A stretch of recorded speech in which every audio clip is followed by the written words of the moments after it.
श्रोताओं, आज 4 फरवरी और पूरा विश्व मना रहा है विश्व कैंसर दिवस। आज इस अवसर पर हमने आमंत्रित किया है डॉक्टर अंकित बत्रा को, जो कि कैंसर रोग विशेषज्ञ हैं Himalayan institute of medical sciences jolly grant Dehradun में। और आज आपसे बातचीत का विषय रहेगा कैंसर रोग, कारण, लक्षण और उपचार। डॉक्टर अंकित बत्रा, आपका बहुत बहुत स्वागत है हमारे इस कार्यक्रम में। धन्यवाद। डॉक्टर अंकित बत्रा, हम सभी जानना चाहेंगे कि आज का दिन इतना महत्वपूर्ण क्यों है? विश्व कैंसर दिवस मनाए जाने के पीछे क्या कारण है, क्या उद्देश्य है? सबसे पहले आकाशवाणी को मेरा धन्यवाद, जो उनके माध्यम से हम सभी लोगों को कैंसर के प्रति जागरूक कर पाएं। तो जैसा कि आपने सबसे पहले पूछा कि भाई एक ही दिन क्यों, तो ये इसलिए निर्णय लिया गया है कि 4 फरवरी को वर्ल्ड कैंसर डे होना चाहिए, ताकि ज़्यादा से ज़्यादा लोगों को इसके बारे में जागरूक कर सकें, ज़्यादा से ज़्यादा लोगों को इसके बारे में बताया जा सके और जो कैंसर के प्रति भ्रांतियाँ हैं उनको दूर किया जा सके। कोई भी दिवस हम मनाते हैं तो उसका एक थीम भी होता है, तो क्या कोई खास थीम है इसका? जी बिल्कुल। तो जो वर्ल्ड कैंसर डे है, पिछले 2 साल से उसका थीम सेम है। 2022 और 2023 के लिए उसका थीम सेम है। तो जो WHO ने उसका थीम दिया है वो है क्लोज द केयर गैप। तो उसके पीछे कारण ये है कि जो कमियां हैं, चाहे वो जांचों में हो, चाहे इलाज में हो, चाहे काउंसलिंग में हो, जिस तरीके भी कमियां हैं कैंसर से संबंधित या उसके इलाज में, उनको दूर किया जाए। अब क्या होता है कि हर जगह की कमियां अलग होती हैं, हर जगह की ज़रूरतें अलग होती हैं। तो जैसे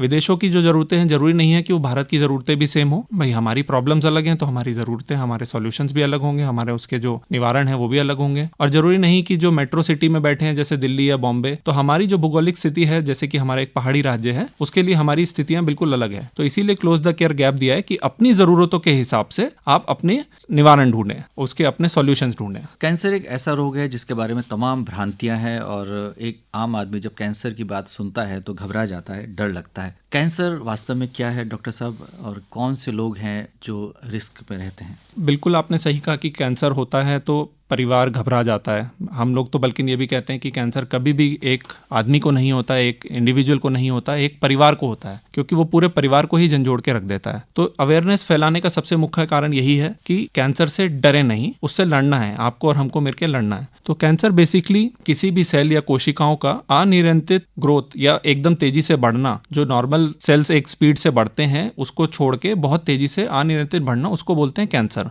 और वो शरीर के किसी भी हिस्से में हो सकता है। अमूमन हम सभी लोगों में कुछ ना कुछ ऐसे नॉर्मल सेल्स बनते हैं जो कभी कभी अपने नॉर्मल रूट से हटके एबनॉर्मल हो जाते हैं और वो उनको बोलते हैं कैंसर सेल्स। लेकिन एक आदमी जब स्वस्थ होता है तो उसके अंदर अपनी शारीरिक शक्ति, इम्यूनिटी इतनी ज्यादा होती है कि वो उन सेल्स को लड़ सकता है, उन सेल्स को मार सकता है और कैंसर बनने से रोक सकता है। बट यही शारीरिक शक्ति जब कम हो जाती है, इम्यूनिटी जब कम हो जाती है, तो कैंसर बनने के लक्षण या सामने आते हैं या फिर वो चीजें और तेजी से बढ़ने लगती हैं। कैंसर शरीर के किसी भी अंग में हो सकता है, ये हम सभी जानते हैं, लेकिन हम जानना चाहेंगे कि वो कौन से प्रमुख 5 कैंसर हैं जो आमतौर पर देखे जाते हैं। तो देखिए, कोई भी 5 या 3 या 10 कुछ भी कह लीजिए आप, तो वो जगह के हिसाब से होते हैं। तो हमारे भारत की अगर हम बात करें तो हमारे यहाँ अभी जो सबसे ज्यादा कॉमन या सबसे ज्यादा प्रचलित कैंसर हैं वो सबसे ज्यादा ये हैं कि ब्रेस्ट कैंसर, लंग कैंसर या फेफड़ों का कैंसर, मुंह का कैंसर, बच्चेदानी का कैंसर और पेट का कैंसर। अब इसमें पुरुषों में कुछ अलग हो सकता है, महिलाओं में कुछ अलग हो सकता है। जैसे महिलाओं में सबसे ज्यादा ब्रेस्ट कैंसर, फिर बच्चेदानी के मुंह का कैंसर और ओवरी कैंसर टॉप 3 कैंसर हैं। ऐसे ही पुरुषों में लंग कैंसर सबसे नंबर 1 है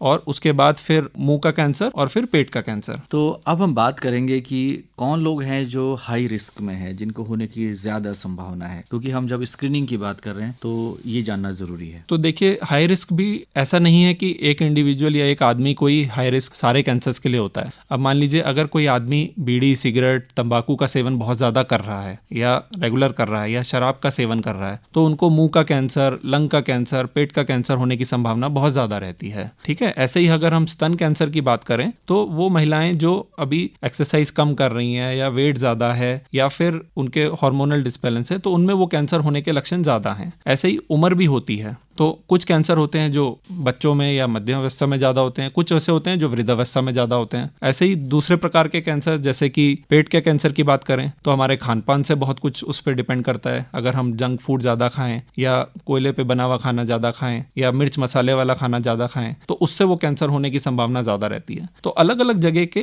अलग अलग कारण होते हैं जो रिस्क डिफाइन करते हैं। अब लक्षणों की बात करें डॉक्टर साहब, कि कौन से प्रमुख लक्षण हैं जो इस ओर इशारा करते हैं किसी भी तरह के कैंसर में कि हाँ, इस व्यक्ति को कैंसर हो सकता है, कोई भी संदेह हम करें? तो देखिए, कोई भी गांठ या छाला पड़ना किसी भी शरीर के किसी भी अंग में जो कि नॉर्मल ठीक नहीं हो रहा है, वो एक प्रमुख कारण हो सकता है। हम अगर लंग कैंसर की बात करें तो लंबे समय से खांसी रहना जो कि नॉर्मल दवाइयों से ठीक ना हो, खांसी में खून आना, सांस की दिक्कत होना। ऐसे ही अगर हम बात करें स्तन कैंसर की तो स्तन की साइज या शेप में चेंज होना या कोई गांठ बनना या निप्पल से कोई डिस्चार्ज आना या ब्लड आना। ऐसे ही अगर हम आंतों के या पेट के कैंसर की बात करें तो लैट्रिन के रास्ते खून जाना, खाने में उपज होना, खाना ना पचना, उल्टी आना, तो ये सब प्रमुख कारण हैं।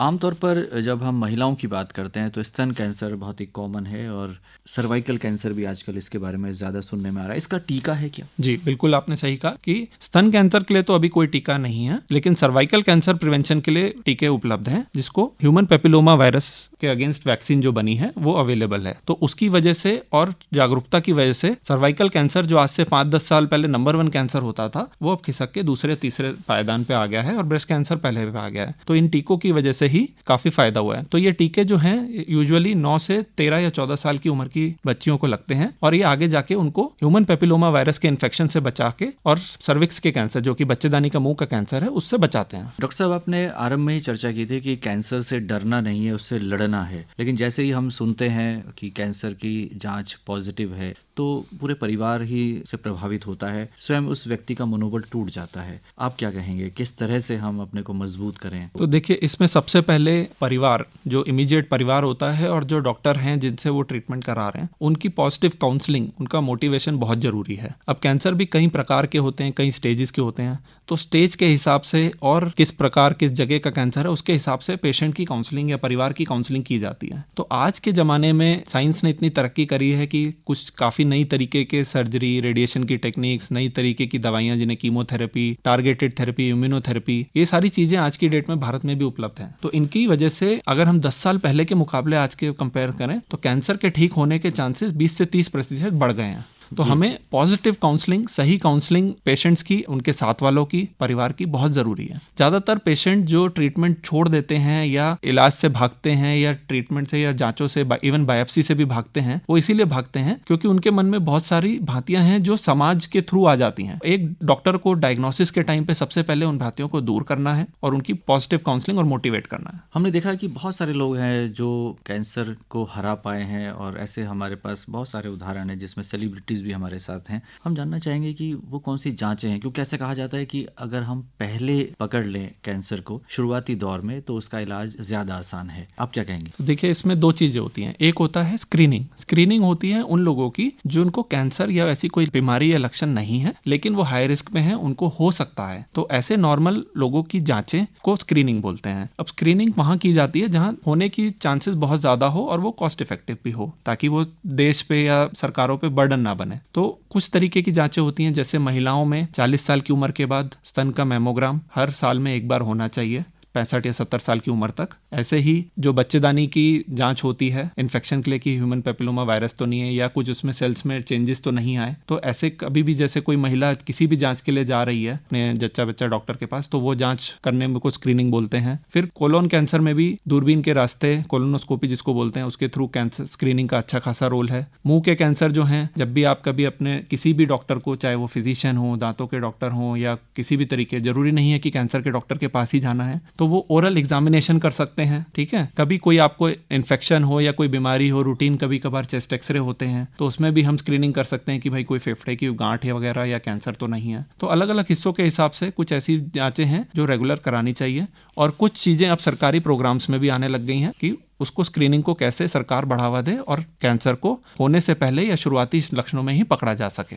जैसे हमने आरंभ में चर्चा की कि इसमें पूरा परिवार प्रभावित हो जाता है। आम व्यक्ति अगर कैंसर से ग्रसित है और वो सकारात्मक सोच रखता है, पॉजिटिव थिंकिंग उसकी है और उसका मनोबल ठीक है, तो इसकी क्या भूमिका होती है इस युद्ध में? देखिए, ये एक बहुत बड़ी भूमिका होती है। हम ये कहते हैं कि आपने जब अपनी जंग शुरू ही करी है और आप मनोबल आपका अच्छा है तो आप आधी जंग तो ऐसे ही जीत चुके हो। ठीक है। दूसरा क्या होता है कि जब किसी पेशेंट को या परिवार को डायग्नोसिस के बारे में पता लगता है कि उनको कैंसर है, तो उनको एंग्जाइटी होती है, उनको डिप्रेशन होता है, उसके कारण उनकी भूख कम हो जाती है, उनका फिजिकल एक्टिविटी कम हो जाती है। तो अगर आदमी मोटिवेटेड रहेगा तो उसकी फिजिकल एक्टिविटी बनी रहेगी, जो भी उसको एक तरीके से पॉजिटिव फीडबैक मैकेनिज्म से उसको बीमारी को लड़ने से, उसकी इम्यूनिटी बढ़ाने से मदद करता है। दूसरा, जब खाना पीना अच्छा से खाएगा, क्योंकि अगर पेशेंट मोटिवेटेड नहीं रहेगा तो कहीं ना कहीं उसके जहन में, उसके दिमाग में कुछ ना कुछ एंग्जाइटी, डिप्रेशन चलता रहेगा। तो उसको दूर करने के लिए एक मोटिवेशन फैक्टर बहुत जरूरी है। इसमें बिल्कुल कोई दो राय नहीं है कि ये जरूरी नहीं है। हमने अपनी आंखों से या अपने प्रैक्टिस में भी देखते हैं कि जो पेशेंट मोटिवेटेड होते हैं, जो परिवार मोटिवेटेड होते हैं, वो एज कंपेयर टू दूसरे लोग जो मोटिवेटेड नहीं होते उनसे काफी अच्छा करते हैं फाइनल रिजल्ट्स में।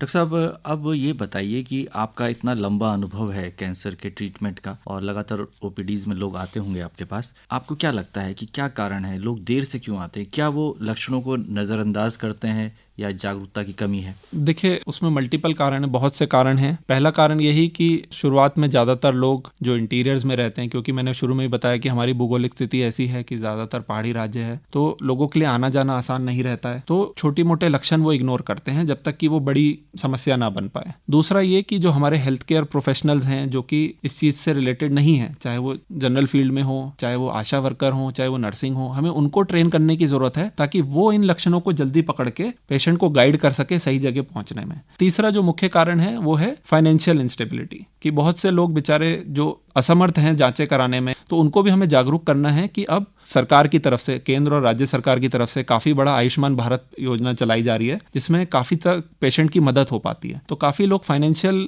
दिक्कतों की वजह से भी हॉस्पिटल नहीं पहुंच पाते हैं। तो सिर्फ बीमारी के बारे में नहीं, हमें फाइनेंशियल चीजों के बारे में भी, सरकारी योजनाएं जो आयुष्मान भारत है उसके बारे में भी पेशेंट को जागरूकता देनी है।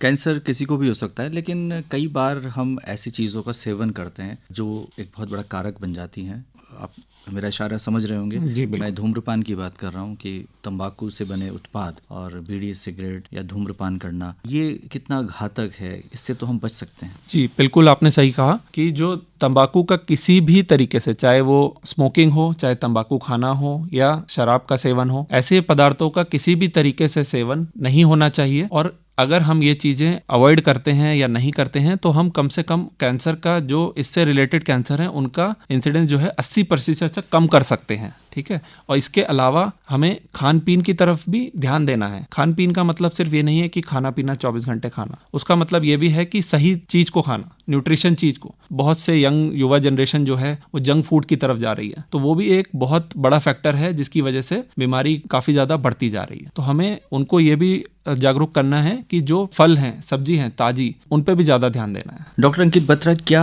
आनुवंशिकता इसके पीछे कारण है कैंसर के पीछे? यदि ऐसे लोग जिनके परिवार में ये है तो वो जागरूक हो सकें, अपना ध्यान रखें। जी बिल्कुल। यूजुअली जो हेरिडिटरी कैंसर होते हैं वो बहुत कम होते हैं, 5 से 10% होते हैं, लेकिन फिर भी जिनके परिवार में है उनके लिए तो काफ़ी बड़ी समस्या है। और उनको एक प्रॉपर काउंसलिंग, उसके लिए जेनेटिक क्लिनिक्स भी होते हैं जिसमें पूरे परिवार की पूरी हिस्ट्री ली जाती है कि आपके 3-4 पीढ़ी तक किसी को क्या बीमारी रही। उसके हिसाब से कुछ जेनेटिक जांचें भी होती हैं कि क्या आने वाली पीढ़ी को वो बीमारी हो सकती है, नहीं हो सकती।